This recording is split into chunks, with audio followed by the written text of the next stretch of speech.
Na to, aby bol človek zdravý, musí myslieť sám na seba. Musí robiť presný opak toho, čo sme boli naučení od malička. Od malička nám hovorili, mysli viacej na druhých a myslieť sám na seba nie je dobré. Človek by mal myslieť sám na seba, vedieť si urobiť čas sám pre seba, ísť do wellnessu, ísť do prírody, sa prejsť, kvalitne sa stravovať, dávať svojmu telu pravidelný pohyb a proste mnoho ďalších vecí, veď každý máme nejaké hobby a veci, ktoré nás bavia.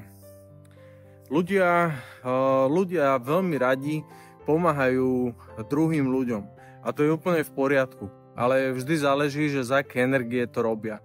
Ak myslia sami na seba v živote, doprajú sami sebe, naplnia túto prázdnu nádobu, tak potom z tej nádoby môžu rozdávať tú lásku a tú energiu ďalej ďalším ľuďom.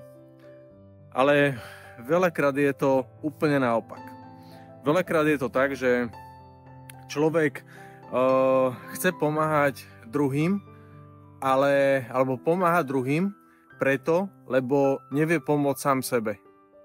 A to potom nie je z lásky, ale je to, mám môj názor taký, že je to skorej zo zúfalstva. Neviem pomôcť sebe, no tak naplním to tak, tú svoju prázdnu nádobu, že pomôžem tomu, ale tá nádoba sa nikdy nenaplní doplna. Tá nádoba sa doplní doplna, keď začneme sami sebe dávať. Keď my sami si doprajeme, keď vystúpime z tej komfortnej zóny, ktoré sme tu a zrazu budeme tu. A vidíte to svetlo? To je úplne niečo iné, keď začneme robiť tak, že začneme naplňať tú svoju nádobu a dávať sami sebe. Lebo momentálne sme možno tuto a je to obrovský rozdiel tma a svetlo. Čiže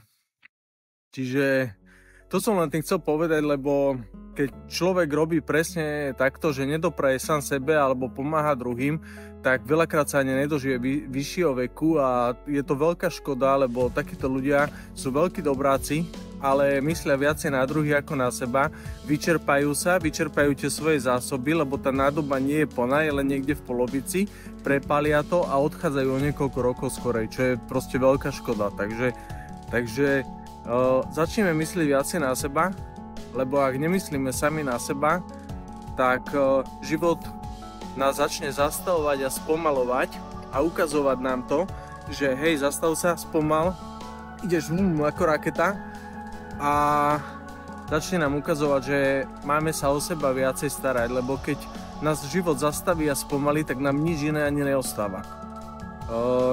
Vtedy už musíme začať robiť konečne tie veci, ktoré sme za zdravého stavu nerobili.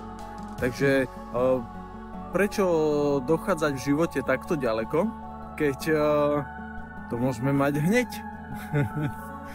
Tak toľko, moji milí. Všetko dobré vám prajem a starajte sa pekne o seba. Veľa zdravia.